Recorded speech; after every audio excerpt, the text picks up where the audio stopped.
Bienvenidos a un nuevo capítulo de la Cámara del Arte. Hoy os traemos la que es, sin duda, una de las grandes obras de la historia del arte, el Partenón, situado en la Acrópolis de Atenas, la cual fue declarada Patrimonio de la Humanidad por la UNESCO en 1987. La mejor forma de comenzar este vídeo es citando un fragmento de las Vidas paralelas de Plutarco, un biógrafo de los siglos I y II después de Cristo, que redactó esta monumental obra en época romana. Al hablar de Pericles nos dice lo siguiente: por eso también son más admiradas las obras de Pericles, porque para mucho tiempo se hicieron en poco, pues en belleza cada una era entonces ya antigua, pero en frescura todavía hoy está nueva y como recién hecha. Así siempre florece en ellas cierto aire nuevo que mantiene su aspecto intocable por el tiempo, como si estas obras tuvieran mezclado un aliento siempre joven y un espíritu que no envejece. Que estas palabras sirvan de introducción para lo que estás a punto de ver, así que ponte cómodo y viaja con nosotros.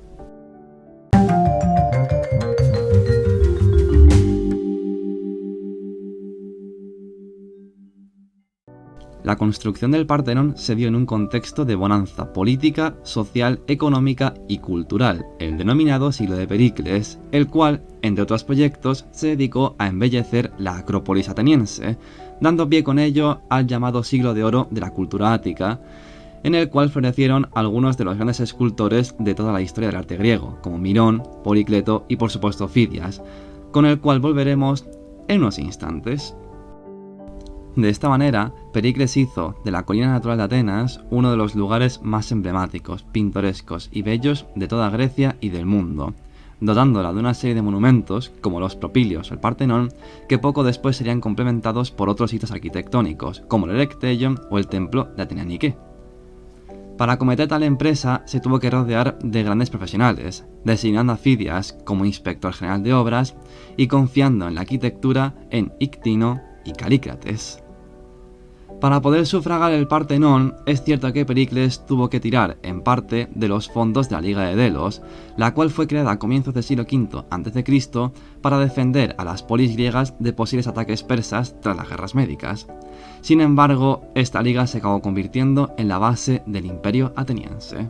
Podemos pasar ahora a analizar la arquitectura del Partenón, el cual se asienta sobre un templo previo exástilo, el Prepartenón, que fue erigido con motivo de la victoria griega en la batalla de Maratón y abandonado tras ser conquistada Atenas por los persas en la Segunda Guerra Médica. El templo diseñado por Ictino y Calícrates es octástilo, es decir, tiene 8 columnas en el frente, períptero pues una hilera lo rodea por completo, anfipróstilo al contar con pórtico anterior y posterior y finalmente una de las cumbres del Dórico, como veremos. Una decisión fundamental del conjunto fueron las dimensiones, que demuestran la racionalidad compositiva y matemática que llegaron a alcanzar los griegos en su cultura, por lo que saquemos un momento la calculadora para hacer, eso sí, unos cálculos muy sencillos. Con un largo de 69 metros y medio y un ancho de 30,9 metros, obtenemos una relación proporcional de 9 a 4, lo cual quiere decir que si multiplicamos el ancho por 2,25, obtenemos el largo.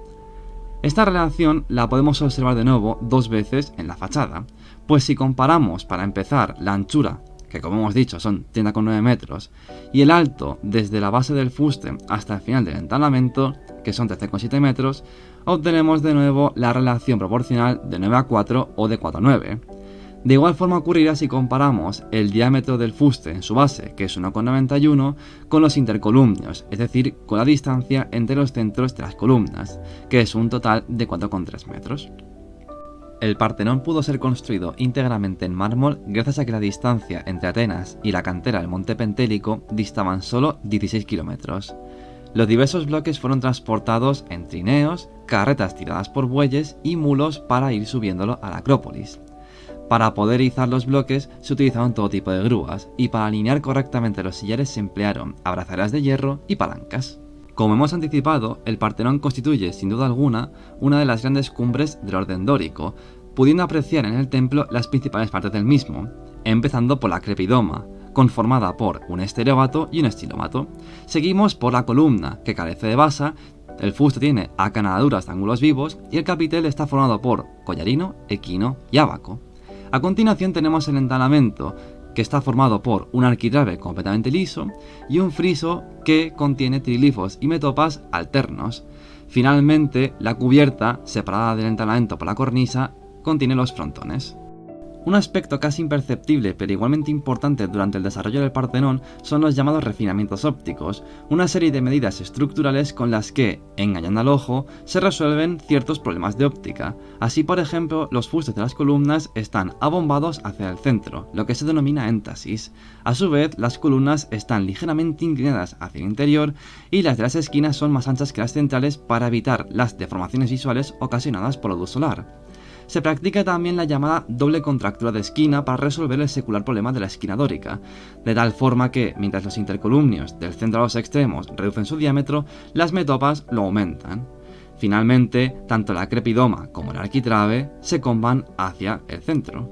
Con respecto a la división interior de la cella, si bien mantiene fórmulas tradicionales, también aplica soluciones nuevas. Así, el pórtico delantero, pronaos, da acceso a la naos, la estancia donde se guarda la estatua de la divinidad. Por la parte posterior, el opistódomo permite la entrada a la sala conocida propiamente como Partenón, la cual está completamente incomunicada de la naos. Esta naos cuenta con una innovadora doble columnata en altura que, dispuesta en U, arropa y engrandece la estatua de la Atenea Partenos, prescindiendo así de la tradicional división en naves. Por su parte, el Partenón está sustentado por 4 columnas que, a diferencia de las del peristilo, son de orden jónico. Recibe su nombre de las llamadas Partenoi, unas doncellas que se dedicaban a tejer el peplo que iba a ser colocado durante la fiesta de las Panateneas. Por ello, esta sala era el lugar donde realizaban su labor. Por todo lo comentado, queda claro que el Partenón encarna buena parte de los conceptos inherentes a la estética griega, como el antropocentrismo, pues pese a su monumentalidad es una obra hecha por y para el hombre y que sigue la máxima de Protágoras de que el hombre es la medida de todas las cosas. Asimismo, refleja los valores de armonía, belleza y euritmia, lo cual quiere decir que todas las partes mantienen un ritmo coherente y cohesionado entre sí mismas. Finalmente, el orden, la proporción y la simetría, ligados a su racionalidad matemática, están también a la orden del día. Si ya sobre la arquitectura dio trabajo a buena parte de Atenas, la escultura hizo el resto.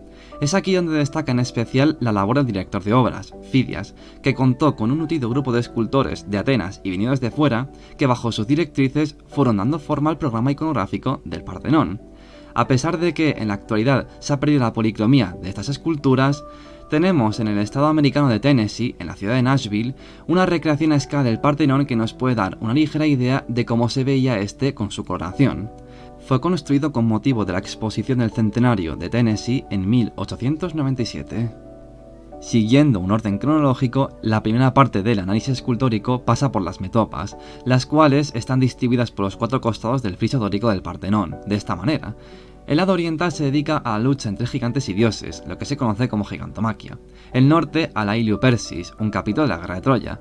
Por su parte el oeste lo centra la Amazonomaquia y el sur la Centauromaquia, es decir, la lucha entre lapitas y centauros durante las bodas de Pirito. De las 92 metopas que conforman el conjunto, buena parte de las conservadas pertenecen a este último ciclo de la Centauromaquia. En ellas apreciamos la mano de un gran número de escultores, por lo que hay una clara diversidad estilística en la que, pese a todo, resuena la esencia de su director, Fidias. En el tiempo récord de 5 años, estas metopas fueron labradas y colocadas en sus respectivas posiciones. Para poder apreciar estas diferencias estilísticas, lo mejor es comparar varias de las metopas del lado sur. Para empezar, tenemos la número 31 y la número 28. La 31, como podemos ver, es mucho más rígida y menos dinámica que su compañera. Tan solo las líneas en V de los brazos del lapita y el centauro agarrándose mutuamente, así como de sus piernas entrelazadas, dan cierta intencionalidad de movimiento. Aparte de eso, tenemos una imagen muy estática, así como unos modelados de las anatomías bastante toscos y carentes de profundidad, especialmente en la parte del pectoral y de los abdominales. Además, los pazos están poco trabajados, resultando los rostros muy severos y la cara del centauro semeja casi una máscara de teatro. Por su parte, la metopa 28 traza una potente diagonal ascendente en el cuerpo del centauro que, complementada con otra descendente, se clava en el cuerpo del lapita abatido. Este, por tanto, muestra una posición predominantemente horizontal, tan solo resaltada por los triángulos que conforman sus dos piernas. El centauro, con su brazo izquierdo y parte del derecho, así como con su cabeza, hoy perdida, y el resto del cuerpo y las piernas, abarca buena parte del espacio para mostrar su predominio en la escena. Finalmente, cabe reseñar tanto la cola como la piel de pantera, elementos en los que podemos ver de forma clara una diferenciación en la gradación de volúmenes desde el bajo relieve hasta el alto relieve, generando un escorzo y por tanto mayor profundidad. Dinámicas resultan también las composiciones de las metopas 2 y 27.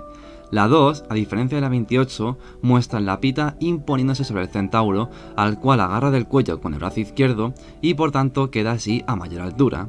Los cuerpos de ambos personajes conforman composiciones triangulares que se entrelazan y generan de esta manera un poco de movimiento. Con respecto a la metopa 27, es esta vez la pita quien porta la diagonal descendente, el cual está agarrando con el brazo izquierdo el cuello del centauro, generándole una fuerte torsión que hace que su cuerpo se encorve y tome la forma de un arco de círculo. Este arco lo podemos observar también en el cuerpo de la pita, el cual sobresale muchísimo con respecto al plano de la metopa, contrastando fuertemente con la clamide que porta. Para el estudio del aspecto original de las metopas y frontones del Partenón resultan de un valor incalculable los dibujos que realizó en 1674 el pintor francés Jacques Carré. De esta forma, por ejemplo, podemos ver que la metopa 27, pese a contener unas corporidades muy marcadas, tiene unos rostros bastante severos. Por su parte, la 28 nos confirma un alto grado de dramatismo en la composición. Los dibujos de Carré, por otro lado, prueban que ya en el siglo XVII las metopas se habían ido resintiendo con el paso de los siglos de una manera bastante marcada. Así, por ejemplo, la 8 había perdido una buena parte de las extremidades. Analizadas las metopas, el siguiente paso, en orden cronológico, es el friso de las Panateneas, un friso corrido que, al estilo de los que se dispone en los entablamentos jónicos, discurre por el exterior de la cella. Su orden de lectura parte de la esquina suroccidental y desde ahí se divide especularmente, lo cual quiere decir que el friso sigue corriendo de forma paralela tanto por el norte como por el sur. Ambos lados terminan confluyendo en el sector este, el cual contiene la escena central del friso. El friso de las Panateneas comprende un conjunto de bajorrelieves que abarcan un total de 160 metros de longitud. Dado que las diferencias estilísticas no son tan marcadas como en las metopas, se llega a hablar de un estilo Partenón. En este caso la temática gira en torno a la fiesta de las grandes Panateneas, que se celebraba en Atenas cada 4 años. Por último, estamos hablando nuevamente de un tiempo récord de 4 años. Desde el inicio hasta el final, una serie de personajes desfilan por el friso. Comienza la cabalgata con jinetes y carros, estos últimos dirigidos por apóbatas, es decir, atletas armados que participaban en los certámenes atléticos que se celebraban durante las grandes Panateneas. Les sigue un séquito de ancianos que, a un ritmo más lento, continúa el desfile. Luego tenemos tañedores de instrumentos, sobre todo cítaras y flautas, y a continuación portadores de ofrendas, que llevan hidrias, es decir, recipientes para cargar agua, bandejas rituales y animales, sobre todo carneros y toros. Después de ellos va un cortejo de doncellas que avanza hacia una serie de personajes masculinos, identificados muchas veces con héroes del Ática, que, a su vez, se dirigen hacia los 12 dioses del Olimpo, los cuales, en posición sedente, flanquean la escena de la entrega del peplo al sacerdote, el cual, como marca la tradición, se lo colocará a Atenea. En la primera parte del friso, las figuras son independientes entre sí, y se superponen en varias capas del espacio, generando así varios grados de profundidad. De hecho, algunas figuras guían a los caballos a pie, y en ellas se marcan unas buenas musculaturas y pliegues inguinales. Por otra parte, es también de enorme interés plástico la zona del cortejo de doncellas, pues en ellas apreciamos en todo su esplendor la técnica fidiaca de los paños mojados. Por último, es de destacar el cortejo de los 12 dioses del Olimpo, los cuales, en posición sedente, acusan estudios de diversas posturas, como el perfil o los 3/4. Ellos encuadran la escena central de la entrega del peplo al sacerdote que oficiará el rito con el cual este será entregado a Atenea. La última parte en ejecutarse del programa iconográfico del Partenón fueron los frontones, los cuales albergan escenas alusivas a la vida de Atenea. El frontón oriental contiene el nacimiento de Atenea. Por su parte, el occidental está dedicado al duelo entre Atenea y Poseidón por el control del Ática. Acometer la composición de un frontón es un problema al que se enfrentaron los griegos durante siglos. En este caso estamos ante dos soportes triangulares de 30 metros de ancho y 3,5 de altura máxima que se van reduciendo hacia los extremos. Dado lo tardío de las esculturas, estas son consideradas el epígono del estilo Partenón, llegando en algunos casos a superar el clasicismo fidíaco. Dado que Fides en estos momentos estaba exiliado en Olimpia, los directores se deduce que fueron sus mejores discípulos, Agoráquito y Alcámenes. Si bien el Partenón fue ya consagrado en el 437 a.C., las esculturas de los frontones no fueron terminadas y colocadas en su emplazamiento hasta el 432 a.C.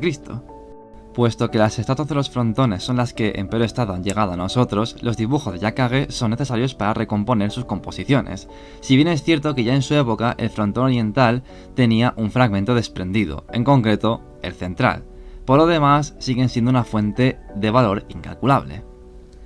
De esta forma, a partir de estas fuentes se han reconstruido diversas hipótesis, como por ejemplo la del Museo de la Acrópolis. Según esta propuesta, el frontón oriental está protagonizado por Zeus sedente y Atenea, la cual acaba de nacer de su cabeza, según el mito. Este evento ocurre al alba, como demuestra la cuadriga de Helio saliendo del extremo izquierdo del frontón, mientras que por su parte el carro de Selene, diosa de la luna, se pone por el lado derecho. Por su parte, el centro del frontón occidental lo ocupan las figuras en duelo de Atenea y Poseidón, que conforman una potente composición en V. De la lanza de Atenea brota un olivo que, ocupando el centro simétrico, anticipa su victoria en el duelo por el Ática. Esto se complementa con el carro de Atenea, tirado por Nike y asistido por Hermes, mientras que el de Poseidón está tirado por su esposa Anfitrite y la diosa Iris. Finalmente, por las vertientes se distribuyen una serie de personajes asociados con dioses y héroes locales, así como ríos y fuentes. Son reseñables las figuras reclinadas que vemos en el frontón oriental, como este personaje masculino que se ha identificado con el dios Dioniso, o por ejemplo estas dos figuras femeninas identificadas con Dione, madre, y Afrodita, hija, donde apreciamos una nueva muestra de bellos paños mojados fidíacos. No podemos concluir el análisis escultórico del Partenón sin mencionar brevemente la gran estatua crisoelefantina de Atenea Partenos diseñada por Fidias, un coloso de unos 11 metros de altura que por desgracia no ha llegado hasta nuestros días. No obstante, conservamos copias de épocas posteriores que, a menor escala, reproducen algunos de sus detalles así como su composición, como por ejemplo la Atenea Varkeion del Museo Arqueológico Nacional de Atenas, la Atenea Partenos del Museo del Prado o la reproducción a escala que se encuentra en el Partenón de Nashville. Durante más de un milenio, el Partenón se mantuvo prácticamente intacto. Fue ya en el siglo VII, cuando Grecia pertenecía al Imperio Bizantino, cuando este fue transformado en la iglesia de Nuestra Señora de Atenas. Tras ser tomada Constantinopla por los turcos en 1453, la iglesia fue transformada en mezquita, convirtiendo la torre campanario en un esbelto alminar.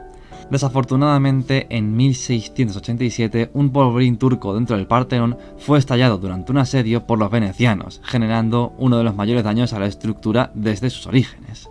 El hueco dejado por la explosión fue aprovechado por los otomanos para construir una nueva mezquita.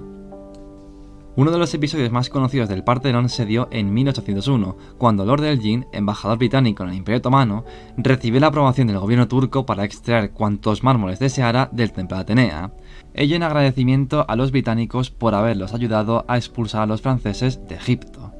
Para poder subsistir, Lord Elgin tuvo finalmente que vender los mármoles al Museo Británico, donde permanecen en la actualidad. Pero no nos meteremos en esta polémica. Por hoy ya hemos viajado suficiente. Recuerda suscribirte al canal si todavía no lo has hecho, darle un buen me gusta al vídeo y activa la campanita para no perderte los próximos. Muchas gracias y hasta la próxima.